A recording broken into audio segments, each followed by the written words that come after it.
जैसा खाएं अन्न वैसा बने मन।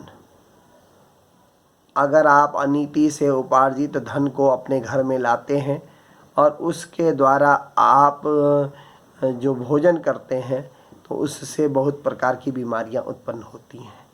इसलिए हमारे शास्त्रों ने अनीति पूर्वक धन के उपार्जन पर प्रतिबंध लगाया है। और साथ में जिस मनोभाव से, जिस विचार से आप भाव से खाना बनाते हैं, भोजन बनाते हैं, वही विचार उस अन्न में ग्रहण कर लेते हैं।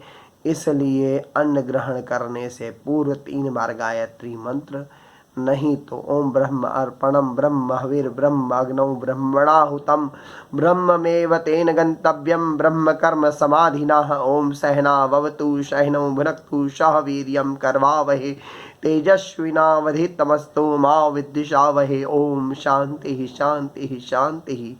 इस मंत्र का जप करके 3 बार जल को घुमा करके फिर हाथ जोड़ करके अन्न को ग्रहण करना चाहिए। इतना लंबा मंत्र नहीं बोल सकते तो 3 बार हाथ जोड़ करके अन्न देवता से प्रार्थना कीजिए और 3 बार गायत्री मंत्र बोलिए और भोजन करते समय मौन रहिए।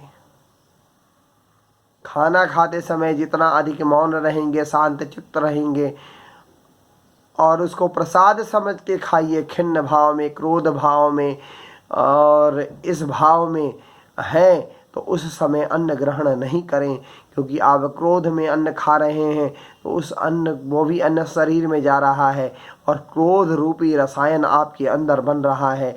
इसलिए क्रोध में अन्न त्याग्य है, उसको, उस अन्न को त्याग देना चाहिए।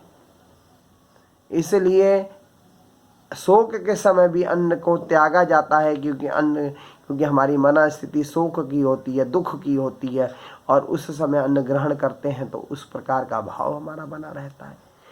अन्न को प्रसन्न चित्त होकर खाइए, आनंद होकर के खाइए और अन्न को भोग लगा करके खाइए। इसलिए हमारे ऋषियों ने विधान बनाया है कि खाने की प्लेट जब आपके पास आए तो उसमें से 1 भाग भोजन का थोड़ा सा हाथ में लेकर के, थोड़ा सा उसमें दाल चावल सब्जी जो बनी हुई है उसको लेकर के एक छोटी प्लेट में रखें और वह भगवान को अर्पित कर दें। फिर इसके बाद भोजन ग्रहण करें। और भोजन का तो बहुत महत्व है। अन्न से मन बनता है, मन से विचार बनते हैं, विचार से भाव बनते हैं और भाव से मनुष्य का जीवन बनता है, जीवन से संस्कार बनता है, संस्कारों से प्रारब्ध बनता है। यह तो बड़ी लंबी प्रक्रिया है। इसलिए अन्न बहुत महत्वपूर्ण है।